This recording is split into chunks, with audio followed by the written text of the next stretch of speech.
దేవుని పరిశుద్ధ నామానికి సమస్త ఘనత మహిమ. ప్రియ దేవుని బిడ్డలారా, ఈరోజు థర్స్డే 18th ఏప్రిల్ 2024. మీ అందరికీ యేసుప్రభు పేరిట శుభాలు తెలియపరుస్తున్నాను. దేవుని వాక్యాన్ని చదువుకుందామా? ఎహెజ్కేలు గ్రంథము 33వ అధ్యాయము 12వ వచనము. Book of prophet Ezekiel chapter 33 and verse 12. నరపుత్రుడా, నీవు నీ జనులకు ఈ మాట తెలియజేయము. నీతిమంతుడు పాపం చేసిన దినమున అది వరకు అతడు అనుసరించిన నీతి అతనిని విడిపింపదు.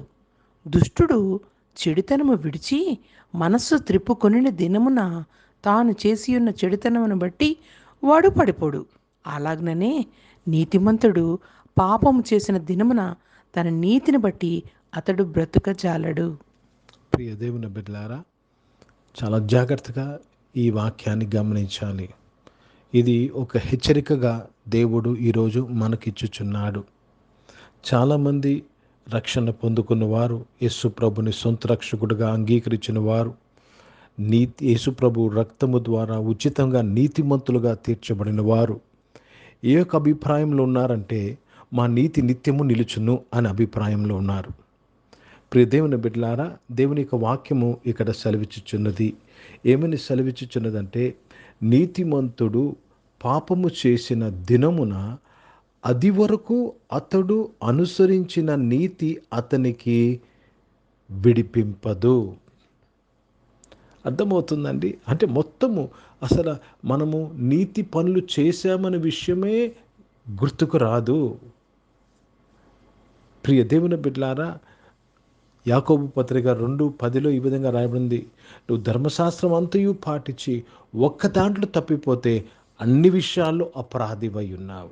కనుక నువ్వు నీతిమంతుడివి, యేసు రక్తము చేత కడగబడ్డావు. నీతి ఫలము ఫలించుటకు దేవుడు నిన్ను పిలిచాడు. అయితే నీవు చెడు చేసినప్పుడు, నీవు వాక్యానికి విరోధముగా నీవు పాపము చేసినప్పుడు నీ నీతి నీకు సహాయపడదు, నిన్ను విడిపించలేదు. దేవునికి స్తోత్రము కలుగునుగాక. దుష్టుడు ఆయన చెడుతనమును వదిలి మంచి మార్గములో మారుమనసు పొందిన ఎడల ఆయన చెడుతనము జ్ఞాపకంలోకి రాదు.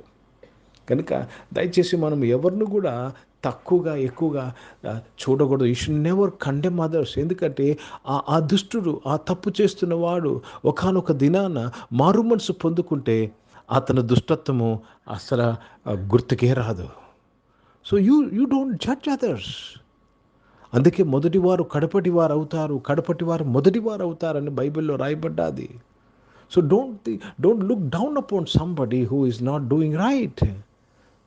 ప్రియ దేవుని బిడ్డలారా, ఒకరోజు ఆయన మారు మనసు పొందుకుంటే నీకంటే ముందు దేవుని రాజ్యములో ప్రవేశించనేమో. Let me read this in English.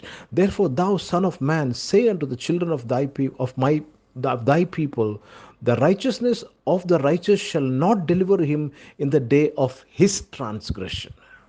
As for the wickedness of the wicked, he shall not fall thereby in the day that he turned from his wickedness, neither shall the righteous be able to live for his righteousness in the day he sinneth. కనుక ప్రియ దేవుని బిడ్డలారా, మనకు నచ్చినట్టు, మనకి ఇష్టం వచ్చినట్టు బ్రతుకుటకు దేవుడు మనల్ని పిలలేదు. మనము నీతి ఫలమును ఫలించవలనని మన నీతిమంతులుగా చేశాడు. కనుక ప్రియ దేవుని బిడ్డలారా, దేవునికి స్తోత్రము కలుగును గాక. ఫిలిప్పీయులకు రాసిన పత్రిక 1వ అధ్యాయం 11వ వచనం రాయబడింది, that you bear the fruit of righteousness. కనుక నీవు నీతి ఫలమును ఫలించకుండా పాపము చేసిన ఎడల నీ నీతి నిన్ను విడిపించలేదు. It's scary. అపోహలు జీవించవద్దు. 5 బుద్ధి లేని కన్యకలు అవుట్ కారణం ఏంటో తెలుసండి? వారు అనుకున్నారు వారు చేస్తుంది కరెక్ట్ అనుకున్నారు, తమ స్వనీతిని స్థాపించగోరుతున్నారు. కనుక ఈరోజు ప్రియ దేవుని బిడ్డలారా, దేవుని నీతిని మాత్రమే మనం అనుసరించాలి, దేవుని నీతిలోనే ఫలించాలి. కానీ మన స్వనీతి, మనకి ఏది కరెక్ట్ అనిపిస్తుందో అది చేయడము కాదు. హిందీ में पढ़ेंगे हेजकेल का पुस्तक, उसमें 33 अध्याय और 12 वचन पढ़ रहे हैं. हे मनुष्य के संतान, अपने लोगों से यह कह, जब धम जन अपराध करे तब उसका धर्म उसे बचा ना सकेगा और दुष्ट की दुष्टता भी जो हो, जब वह उससे फिर जाए तो उसके कारण वह ना गिरेगा। और धम जन जब वह पाप करे तब अपने धर्म के कारण जीवित ना रहेगा। प्रभु को बहुत धन्यवाद अदा करते हैं। एक धर्म जन जो धर्मी बना है, वो पाप करेगा तो उसका धार्मिकता, उसका धर्म उसे रक्षा नहीं करेगा। वो प्रभु को बहुत धन्यवाद अदा करते हैं, प्रभु को महिमा देते हैं, प्रभु को महिमा देते हैं। और जो दुष्ट भी जो हो, जब वह उससे फिर जाए तो उसका कारण वह नहीं मरेगा, उसका दुष्टता उसको बीच में नहीं रोकेगा। लेकिन एक धर्मजन जब अपराध करेगा, उसका धर्म, उसका नीति उसे नहीं बचाएगा। కనుక ప్రియ దేవుని బిడ్డలారా, ప్రతి ఒక్కరము జాగ్రత్త వహిస్తూ సద్భక్తి కలిగిన వారై వాక్యానుసారంగా బ్రతుకున ఆరంభించాలి.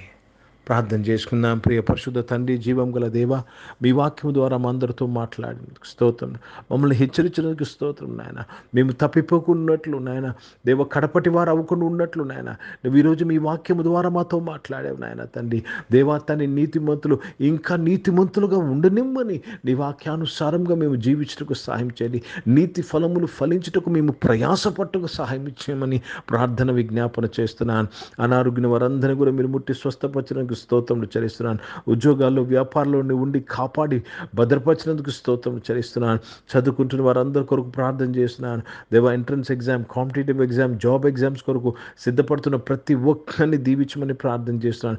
ఆశీర్వదించినందుకు స్తోత్రం చెల్లిస్తున్నాను. ప్రభా, ఈరోజు పుట్టినరోజులు, పెళ్లి రోజులు జరిపించుకున్న వారు దీవించి మీ దయాకీర్యం ధరింపచేసి మీ దయలో, మనుషుల దయలో వర్ధలింపు చేసి కాపాడడానికి స్తోత్రం. దేవ, పరిచయం చేసిన ప్రతి ఒక్కరు నాయన నీతిని అనుసరిస్తూ నీతి ఫలమును ఫలించితే ముందుకు సాగిపోటుకు సహాయం చేయమని ప్రార్థన చేస్తున్నాను. భారతదేశం కొరకు ప్రత్యేక ప్రార్థన చేస్తున్నాను. దేశాన్ని నీవు రక్షించి కాపాడేందుకు స్తోత్రం. ఇజ్రాయెల్ దేశం కొరకు, యెరూషలేముకు శాంతి సమాధానం కొరకు ప్రార్థన చేస్తూ మీ నామాన్ని మహిమపరుస్తూ ఘనపరుస్తూ యేసుక్రీస్తు పరిశుద్ధ నామమున ప్రార్థన అంతయు అడిగి వేడుకొని పొంది ఉన్నాము తండ్రి. ఆమేన్. పరలోకమందున్న మా తండ్రి, మీ నామం పరిశుద్ధపరచబడునుగాక, మీ రాజ్యము వచ్చునుగాక, మీ చిత్తం పరలోకమందు నెరవేర్చబడుతున్నట్లు భూమి మీద నెరవేర్చబడునుగాక. మాకు కావాల్సిన దిన ఆహారమును మాకు దయచేయము. మా ఇట్ల అపరాధములు చేసిన వారు మేము క్షమించిన ప్రకారం అపరాధం క్షమించము. మమ్మల్ని శోధన తెగ కీనిని తప్పించము. ఎందుకంటే రాజ్యము, శక్తి, మహిమ నిరంతరం నీవై ఉన్నది తండ్రి. ఆమేన్. ఇప్పుడు మన పరమ తండ్రి అయిన దేవుని ప్రేమ, ప్రభువైన యేసుక్రీస్తు వారి కృప, పరిశుద్ధాత్మికలోని సహవాసం, ఆరాధనలో పాల్గొన్న ప్రతి ఒక్కరితో, ప్రార్థన చేయబడిన అంశములతో, సంఘముతో ఇప్పుడు ఎల్లప్పుడూ సదా తోడైండునుగాక. ఆమేన్. దేవునికి స్తోత్రం. అందరికీ వందనాలండి. God bless you and praise the lord.